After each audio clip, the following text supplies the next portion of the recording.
Hello friends, जय हिंद। आज हम लोग आने वाले सीटेट एग्ज़ाम के लिए सीटेट पेपर 2 के लिए साइंस के 30 मोस्ट इम्पॉर्टेंट क्वेश्चन की प्रैक्टिस करेंगे, जो आने वाले एग्ज़ाम के लिए बेहद इम्पॉर्टेंट है। और जो लोग भी पहली बार सीटेट की एग्ज़ाम देने जा रहे हैं और पेपर 2 की तैयारी कर रहे हैं, तो उनके लिए वीडियो बेहद इंपॉर्टेंट है, क्योंकि इससे आप लोगों को थोड़ा अनुमान लग पाएगा किस प्रकार के क्वेश्चन पूछे जा रहे हैं। और अगर आपको वीडियो अच्छा लगे तो चैनल को सब्सक्राइब कर, वीडियो को लाइक कर, कमेंट करें। तो चलिए देखते हैं, पहला प्रश्न यहाँ पे दिया गया है। पहला क्वेश्चन यहाँ पे है, निम्नलिखित जीवों में से कौन सा प्रकाश संश्लेषण द्वारा अपना भोजन बना सकता है? वायरस या फिर विषाणु, शैवाल, कवक या फिर राइबोजियम। तो बात की जाए प्रकाश संश्लेषण के द्वारा अपना भोजन इनमें से कौन सा जीव बना सकता है, तो शैवाल जो है प्रकाश संश्लेषण की प्रक्रिया द्वारा अपना भोजन बनाते हैं। तो यहाँ पे बी ऑप्शन हमारा बिल्कुल ही सही हो जाएगा। अब यहाँ पे दूसरा क्वेश्चन दिया गया है, निम्नलिखित में से क्या एक विज्ञान की प्रकृति के संदर्भ में सही नहीं है? विज्ञान हमेशा अस्थायी है। बिल्कुल सही दिया गया कि विज्ञान की जो प्रकृति होती है अस्थायी होती है, स्थिर नहीं होती है। विज्ञान संदेहवाद को बढ़ावा देता है, यह भी सही है। विज्ञान एक ज्ञान की रचना की प्रक्रिया है, यह भी कथन सही है। विज्ञान की प्रकृति स्थिर है, तो यहाँ पे डी वाला ऑप्शन गलत दिया गया। विज्ञान की प्रकृति स्थिर नहीं होती है, कैसी है?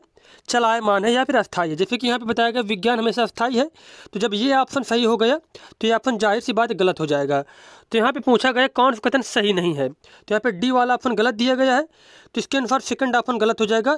डी वाला ऑप्शन यहाँ पे गलत दिया गया है। इस क्वेश्चन के अनुसार इसका ऑप्शन जो है सेकंड सही हो जाएगा, क्योंकि यहाँ पे पूछा गया है निगेटिव ऑप्शन।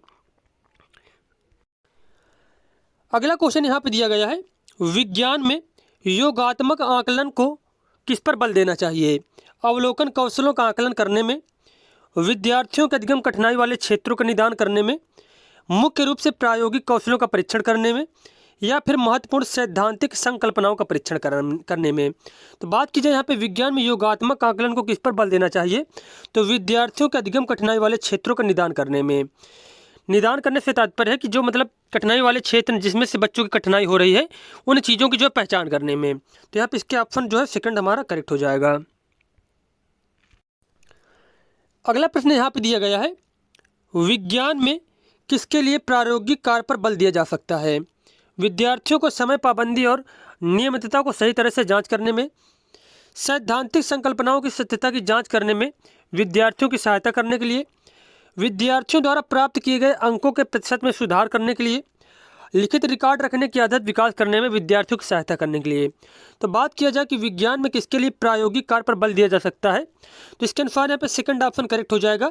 सैद्धांतिक संकल्पनाओं की सत्यता की जांच करने में, विद्यार्थियों की सहायता करने में। तो यहाँ पर हमारा दूसरा ऑप्शन बिल्कुल ही सही दिया गया है। उसके बाद क्वेश्चन यहाँ पे है, एक विज्ञान शिक्षिका शिक्षार्थियों द्वारा प्रक्रमण कौशलों के अर्जन पर ज़्यादा ध्यान केंद्रित करना चाहती है, उसे निम्नलिखित में से कौन से शिक्षण पद्धति संयोजन को प्राथमिकता देनी चाहिए ताकि वो अपने उद्देश्यों को प्राप्त कर सके? एक विज्ञान शिक्षिका को क्या करना, शिक्षार्थियों द्वारा प्रक्रमण कौशलों के अर्जन पर ज़्यादा ध्यान केंद्रित करना चाहता है, तो उसके लिए जो सबसे उचित पद्धति होगी वह हो जाएगी परियोजना कम या फिर परियोजना सह प्रयोगशाला पद्धति। परियोजना कम या फिर परियोजना सह प्रयोगशाला पद्धति। नेक्स्ट क्वेश्चन यहाँ पे दिया गया है, निम्नलिखित में से कौन से कथन मानव परिसंचरण तंत्र में शिराओं के विषय में सत्य है? सभी शिराएं कार्बन डाइऑक्साइड बहुल रक्त का वहन करती हैं। तो सभी शिराएं यहाँ पे जो कार्बन डाइऑक्साइड बहुल रक्त को वहन नहीं करती हैं, क्योंकि जो फुसफुस शिरा होता है वह ऑक्सीजन युक्त जो रक्त होता है उसका वहन करता है। तो यहाँ पे शिराओं की दीवार पतली होती है, ये कथन सही दिया गया है। शिराएं रक्त को विभिन्न अंगों से हृदय की ओर ले जाती है, ये भी सही दिया गया है। तो यहाँ पे बी और सी ऑप्शन सही दिए गए, जबकि ए ऑप्शन यहाँ पे गलत दिया गया है। तो इसके अनुसार यहाँ पे पहला ऑप्शन सही हो जाएगा, बी और सी यहाँ पे करेक्ट हो जाएंगे। अगला प्रश्न यहाँ पे है, निम्नलिखित आकलन युक्तियों में से कौन सी युक्ति विज्ञान कक्षा में विद्यार्थियों की प्रायोगिक कौशलों को आकलित करने के लिए सबसे अधिक उचित है? जांच सूची या फिर चेकलिस्ट, अवधारणा प्रतिचित्रण, पेपर पेंसिल परीक्षण या फिर प्रयोग लिपि। तो इसका आंसर हो जाएगा, निम्नलिखित आकलन युक्तियों में से कौन सी युक्ति विज्ञान कक्षा में विद्यार्थियों के प्रायोगिक कौशलों को आकलित करने के लिए सबसे अधिक उचित है? तो यह जांच सूची या फिर चेकलिस्ट। जांच सूची या फिर चेकलिस्ट। अगला क्वेश्चन यहाँ पे दिया गया है, एक पुस्तक मेज के तल पर विश्राम की स्थिति में पड़ी है, इस पर लग रहे बल या फिर बलों के बारे में निम्नलिखित में से कौन सा कथन सत्य है? इस पर संतुलित बलों का एक जोड़ा कार्य कर रहा है, इस पर केवल गुरुत्वाकर्षण बल कार्य कर रहा है, इस पर केवल घर्षण बल कार्य कर रहा है, या इस पर कोई बल कार्य नहीं कर रहा है। तो बात की जाए, एक पुस्तक जो है मेज के तल पर विश्राम की स्थिति पे जब पड़ी है तो इस पर संतुलित बलों का एक युग्म कार्य करता है, मतलब कई सारे बल कार्य करते हैं। तो यहाँ पे पहला ऑप्शन सही हो जाएगा, इस पर संतुलित बलों का एक जोड़ा कार्य कर रहा है। अगला प्रश्न दिया गया है, विज्ञान शिक्षा द्वारा छात्रों में अभिव्यक्तियों एवं मूल्यों के विकास के मूल्यांकन के लिए निम्नलिखित में से कौन सी तकनीक सबसे अधिक उपयुक्त होगी? पेपर पेंसिल परीक्षण, अवलोकन, जांच सूची या फिर चेकलिस्ट या फिर रेटिंग स्केल। तो इसका आंसर हो जाएगा अवलोकन जो है यहाँ पे सबसे उपयुक्त रणनीति होगी, मतलब उपयुक्त तकनीक होगी मूल्यों के विकास के आकलन के लिए या फिर मूल्यांकन के लिए। तो यहाँ पे सेकंड ऑप्शन हमारा करेक्ट हो जाएगा। अगला क्वेश्चन है, किसी वस्तु की आभासी और विवर्धित छवि बनाने के लिए निम्नलिखित में से किसका उपयोग किया जा सकता है? उत्तल दर्पण, उत्तल लेंस दोनों का, केवल उत्तल लेंस का, अवतल दर्पण और उत्तल लेंस दोनों का, या फिर केवल अवतल लेंस का। तो बात की जाए किसी वस्तु की आभासी और विवर्धित छवि बनाने के लिए किसका उपयोग किया जा सकता है? अवतल दर्पण और उत्तल लेंस दोनों का, अवतल दर्पण और उत्तल लेंस दोनों का। अब जैसे कि यहाँ पे क्वेश्चन दिया गया है, जैव विविधता के संदर्भ में निम्नलिखित कथनों पर विचार कीजिए। यह किसी क्षेत्र में पाई जाने वाली किसी विशेष स्पीशीज के व्यक्तियों की कुल संख्या को उल्लेख करती है। तो बिल्कुल गलत हो जाएगा कि विशेष क्षेत्र में स्पीशीज के व्यक्तियों का जो है कुल संख्या का उल्लेख नहीं करती है। यह किसी दिए गए क्षेत्र के केवल पादप जात और प्राणी जात की विशेष स्पीशीज का उल्लेख करती है, तो यह भी ऑप्शन गलत हो जाएगा। या किसी दिए गए क्षेत्र के पादप जात और प्राणी जात की विभिन्न या फिर विविध स्पीशीज का उल्लेख करती है, तो यही ऑप्शन यहाँ पे सही दिया गया है।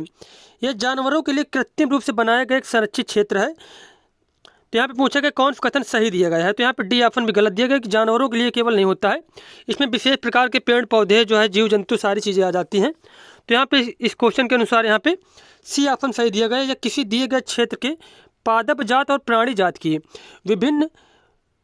विविध या फिर विविध स्पीशीज का उल्लेख करती है। तो यहाँ पे बात की जो ऑप्शन दिए गए हैं तो केवल सी ऑप्शन यहाँ पे सही दिया गया है, तो सेकंड ऑप्शन हमारा यहाँ पे करेक्ट हो जाएगा। नेक्स्ट क्वेश्चन दिया गया है, व्यायाम के पश्चात कभी कभी हमारी पेशियों में क्रैम्प आते हैं या फिर खिंचाव उत्पन्न होते हैं, इसका कारण क्या है? इसका कारण होता है पायरुवेट का लैक्टिक अम्ल में परिवर्तित होना। तो यहाँ पर डी ऑप्शन हमारा सही हो जाएगा, पायरुवेट का लैक्टिक अम्ल में परिवर्तित होना। उसके बाद क्वेश्चन है, किसी चुंबक को लौह रेतन तथा सल्फर पाउडर के मिश्रण में फिराया गया, प्रेक्षण करने पर यह पाया गया कि केवल लौह रेतन ही समान रूप से चुंबक के दोनों ध्रुवों की ओर आकर्षित होती है, लौह रेतन दोनों ध्रुवों से आकर्षित होती है तथा सल्फर चुंबक के बीच में चिपक जाती है, लौह रेतन चुंबक के उत्तर ध्रुव तथा सल्फर दक्षिण की ओर आकर्षित होते हैं, लौह रेतन चुंबक के दक्षिण ध्रुव तथा सल्फर उत्तर ध्रुव की ओर आकर्षित होते हैं। तो बात की जाए किसी चुंबक को लौह रेतन तथा सल्फर पाउडर के मिश्रण में फिराया गया, तो क्या इसमें जो है निष्कर्ष निकलेंगे? तो यहाँ पे ऑप्शन फर्स्ट सही हो जाएगा, केवल लौह रेतन ही समान रूप से चुंबक के दोनों ध्रुवों की ओर आकर्षित होते हैं। तो यहाँ पे पहला ही ऑप्शन हमारा करेक्ट दिया गया है। अगला प्रश्न है, मूल गोप नहीं पाया जाता है जलीय पौधों में, समोद्भिद या फिर मीजोफाइट वाले पौधों में, लवण मृदोभिद पौधों में, या फिर मरुस्थलीय पौधों में। तो बात की जो मूल गोप होता है वह नहीं पाया जाता जलीय पौधों में जो है, या फिर जलोद्भिद पौधों में नहीं पाया जाता है। अगला प्रश्न है, घरों में प्रकाश स्रोत के रूप में एलईडी और सीएफएल दोनों का आमतौर पर प्रयोग किया जाता है, निम्न में से कौन सा कथन सही है? एलईडी बेहतर अधिक अच्छा है क्योंकि सीएफएल में विषैले पदार्थ होते हैं, दोनों एक समान अच्छे हैं, दोनों में से कोई भी अच्छा नहीं है क्योंकि दोनों में विषैले पदार्थ होते हैं, सीएफएल बेहतर या फिर अधिक अच्छा है क्योंकि एलईडी में विषैले पदार्थ होते हैं। तो बात की जाए एलईडी और सीएफएल के बारे में, तो एलईडी बेहतर या फिर अधिक अच्छा है क्योंकि सीएफएल में विषैले पदार्थ होते हैं। तो यहाँ पे पहला ही ऑप्शन हमारा करेक्ट दिया गया है। नेक्स्ट क्वेश्चन है, निम्नलिखित में से कौन सा कथन सही नहीं है? क्रिस्टलीकरण एक रासायनिक परिवर्तन है, बिल्कुल गलत दिया गया है, क्योंकि क्रिस्टलीकरण जो होता है एक भौतिक परिवर्तन होता है। पाचन एक रासायनिक परिवर्तन सही है। प्रकाश संश्लेषण एक रासायनिक परिवर्तन, ये भी सही है। श्वसन एक रासायनिक परिवर्तन, ये भी सही दिया गया है। तो बात कीजिए कौन सा कथन सही नहीं, तो पहला ही ऑप्शन यहाँ पे सही नहीं दिया गया है। अगला क्वेश्चन है, ईस्ट का उपयोग उत्पादन में किया जाता है। ईस्ट का उपयोग किया जाता है एल्कोहल के उत्पादन में। किसमें? एल्कोहल के उत्पादन में।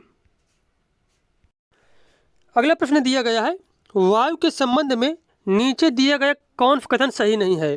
वायु स्थान घेरती है, वायु में भार होता है, मृदा में वायु उपस्थित नहीं होती है, जल चक्र में वायु की महत्वपूर्ण भूमिका होती है। तो यहाँ पे पूछा गया कौन सा कथन सही नहीं है, तो यहाँ पे थर्ड वाला ऑप्शन गलत दिया गया है। मृदा में वायु उपस्थित नहीं होती, ये ऑप्शन गलत है, क्योंकि मृदा में भी वायु उपस्थित होती है। वायु स्थान घेरती है, सही है। वायु में भार होता है, ये भी सही है। जल चक्र में वायु की महत्वपूर्ण भूमिका होती है, ये भी कथन यहाँ पे सही दिया गया है। अगला प्रश्न दिया गया है, बच्चे के अपने क्षेत्र के लोगों में वायु प्रदूषण के स्रोतों की जागरूकता का सर्वे का संचालन करना निम्नलिखित में से कौन सी संज्ञानात्मक प्रक्रिया उपरोक्त सीखने के उद्देश्य में रेखांकित क्रियापरक संचालन करना से सबसे अधिक संबंधित होगी? अनुप्रयोग करना, याद करना, बोध करना या फिर सर्जन करना। तो बात कीजिए यहाँ पे बच्चे के अपने क्षेत्र के लोगों में वायु प्रदूषण के स्रोतों की जागरूकता का सर्वे संचालन करना है। उसके लिए कौन सी संज्ञानात्मक प्रक्रिया सीखने के उद्देश्य में सर्वाधिक जो है अच्छी होगी? तो वह हो जाएगी सर्जन करना। क्या हो जाएगी? सर्जन करना। अगला प्रश्न दिया गया है, कोशिका भित्ति वाला सबसे छोटा सजीव है। कोशिका भित्ति वाला सबसे छोटा सजीव होता है जीवाणु। क्या होता है? जीवाणु। अगला क्वेश्चन है, विज्ञान शिक्षण में रचनावाद उपागम किस ओर संकेत करता है? विद्यार्थियों को अधिक से अधिक कठिन सामग्री उपलब्ध कराने पर, कमजोर विद्यार्थियों को अतिरिक्त शैक्षणिक सहायता उपलब्ध कराने पर, समस्या समाधान में विभिन्न गणितीय सूत्रों का अनुप्रयोग कराने पर, विद्यार्थियों को आनुभविक अधिगम उपलब्ध कराने पर। तो बात की जाए रचनावाद की, तो रचनावाद जो उपागम है यह विद्यार्थियों को अधिगम अनुभव उपलब्ध कराने पर जोर देता है, मतलब बच्चों को करके सीखने पर जोर देता है जो रचनावाद होता है। तो इसके अनुसार फोर्थ ऑप्शन हमारा सही हो जाएगा। अगला प्रश्न दिया गया है, निम्नलिखित में से कौन सा पेट्रोलियम का उत्पाद नहीं है? सीएनजी, पैराफिन मोम, बिटुमिनस और केरोसिन। तो यहाँ पे बात कीजिए पेट्रोलियम का उत्पाद नहीं है, तो सीएनजी यहाँ पे जो है पेट्रोलियम से नहीं प्राप्त होती, जबकि पैराफिन मोम, बिटुमिनस और केरोसिन ये सभी पेट्रोलियम के उत्पाद हैं। उसके बाद क्वेश्चन हमारा है, निम्नलिखित में से किस स्थान की चक्रवात से सबसे अधिक प्रभावित होने की संभावना है? पुरी, मुंबई, गोवा, पोरबंदर। तो यहाँ पे पुरी जो है इसके चक्रवात से प्रभावित होने की सबसे ज़्यादा संभावना है, क्योंकि जो पश्चिमी तट होता है और जो पूर्वी तट, हमारे देश का जो नक्शा इस प्रकार का, जैसे कि ये नक्शा बन नहीं पा रहा है, जैसे कि केवल इतना समझो, जो नीचे वाला पार्ट है जैसे कि ये और ये, तो ये वाला जैसे कि ये पूर्वी तट है और ये वाला पश्चिमी तट है। तो पूर्वी तट में जितने भी राज्य स्थित होंगे या फिर जो भी जगह स्थित होंगी, तो पूर्वी तट पे ज़्यादातर जो है चक्रवात वगैरह आते हैं। तो पूरी जो है पड़ता है पूर्वी तट में, इसी वजह से इसमें जो सबसे ज़्यादा संभावना है चक्रवात आने की। नेक्स्ट क्वेश्चन हमारा है, चेचक के टीके का आविष्कार किसने किया था? एडवर्ड जेनर ने। किसने? एडवर्ड जेनर ने। निम्नलिखित में से कौन सी धातु वायु में रखने पर जल उठती है? सोडियम धातु। कौन सी धातु? सोडियम धातु। इसलिए इसे मिट्टी के तेल के अंदर रखा जाता है। अगला प्रश्न है, एक शिक्षक कक्षा का आरंभ एक दिए गए भोजन के नमूने में मंड का रासायनिक परीक्षण का प्रदर्शन करके करता है। उपरोक्त कथन में रेखांकित सबसे संबंधित संज्ञानात्मक प्रक्रिया कौन सी है? बोध करना, सृजन करना, विश्लेषण करना या फिर अनुप्रयोग करना। तो इसका आंसर हो जाएगा बोध करना। क्या है? बोध करना। नेक्स्ट क्वेश्चन है, नीचे दिए गए लक्षणों के आधार पर जंतु को पहचानिए। लंबा मेरुदंड या फिर रीढ़, बहुत सी मांसपेशियां, आगे को धकेलने के लिए शरीर अनेक वलयों में मुड़ा हुआ। तो ये बात की जा रही है, ये सारी चीज़ें जो विशेषताएं हैं ये होती सर्प की। तो यहाँ पे सेकंड ऑप्शन हमारा करेक्ट हो जाएगा। उसके बाद क्वेश्चन है, निम्नलिखित में से कौन सा अन्य से भिन्न है? संरक्षण, वनोन्मूलन, मरुस्थलीकरण या फिर अपर्दन। तो यहाँ पे बात की जाए जो संरक्षण है इन तीनों से अलग है, क्योंकि संरक्षण एक प्रकार से क्या होता है, किसी चीज़ को सुरक्षित रखना। तो यहाँ पे पहला ऑप्शन करेक्ट हो जाएगा, यह अन्य से भिन्न है। अब यहाँ पे हमारा 30 नंबर क्वेश्चन है, एक शिक्षक किसी अधिगम उद्देश्य को इस पर बनाता है। सरल विद्युत परिपथ का उपयोग करके किसी युक्ति का निर्माण करना। यह अधिगम उद्देश्य नीचे दिए गए किस संज्ञानात्मक प्रक्रमण से सुमेलित करता है? समझ से, सर्जना से, विश्लेषण से या फिर स्मरण से? तो सरल विद्युत परिपथ का उपयोग करके किसी युक्ति का निर्माण करना जो है, या किससे संबंधित है? या सर्जना से संबंधित। किससे? सर्जना से।